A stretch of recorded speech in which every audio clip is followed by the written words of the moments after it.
Hi, I'm Zach Galligan, and you are watching Where It Was Made.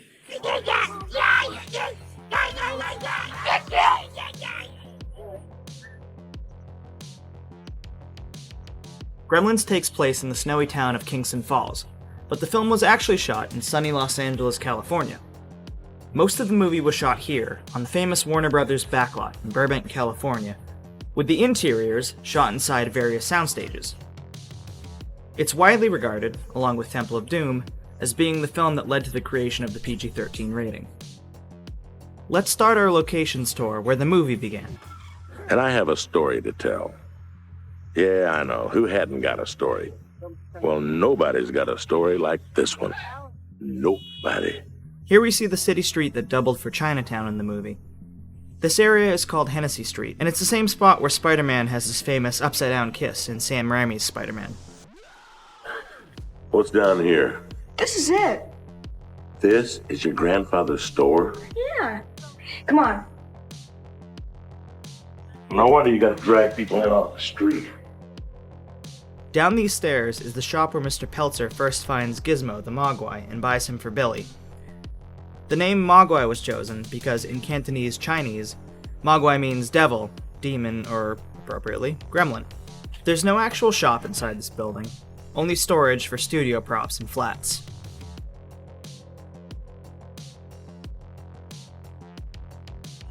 Where's that coming from? What is that? Mogwai. I'm sorry. Mogwai not for sale.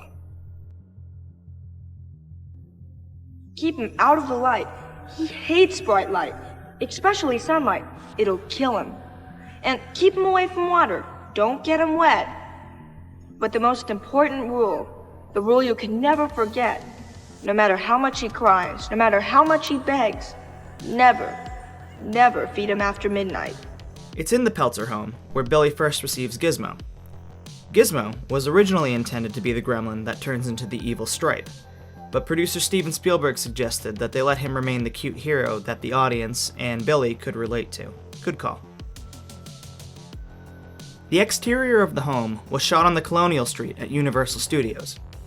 This street pulled duty for 8 years as Wisteria Lane on the show Desperate Housewives, but we know it as Billy's snowy neighborhood. The fake snow in the film, since it was LA after all, was anywhere from potato flakes coming from the sky to shredded vinyl and foam for the ground snow. The interior of Billy's house was, of course, a soundstage. His neighbors on Colonial Street include the Delta House from Animal House, the Leave It to Beaver house, and the house from the Munsters. Let's head back over to the Warner Brothers lot. Here we see the church, where the gremlin hides in a mailbox, spits the mail back at the priest, and then attacks poor Anderson. This church can be seen in a wide range of projects, from The Waltons to Gilmore Girls.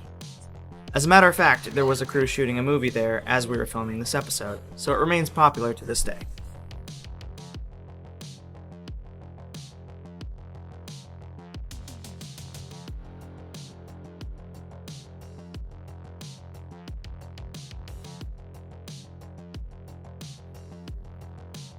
Across the street from the church, we find the home of the most hated woman in town.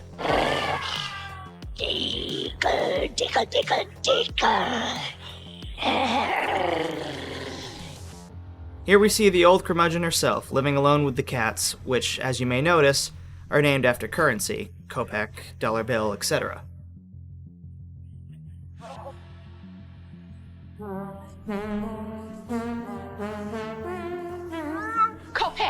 Kopeck, you stop there.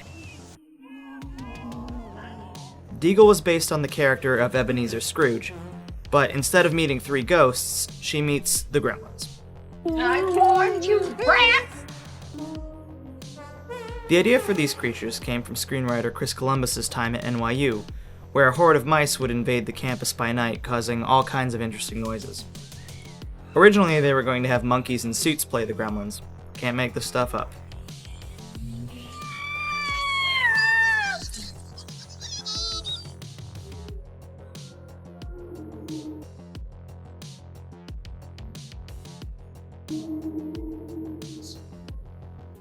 All of the stuff that we shot in town was in the Back to the Future Street, as Right. they now call it. They called it the Gremlin Street for a year.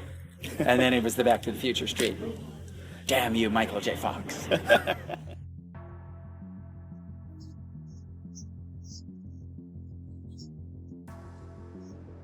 Hey, gang, you're rolling with Rockin' Ricky Rialto, the voice of Kingston Falls, USA.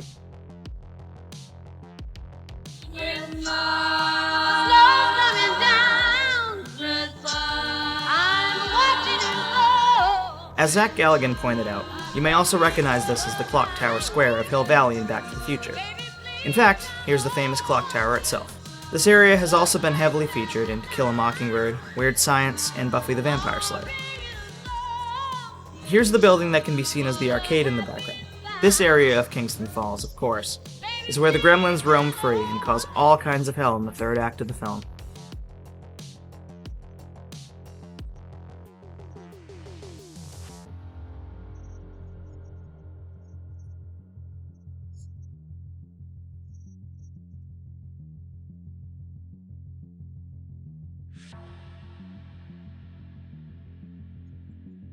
On the spot where Billy worked, there's now a gas station instead of a bank.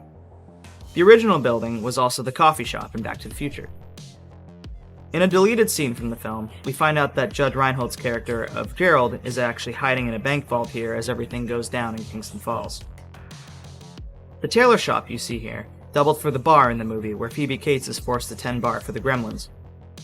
At least one of her screams during this scene was real, as the set was infested with roaches that kept crawling across the bar during takes.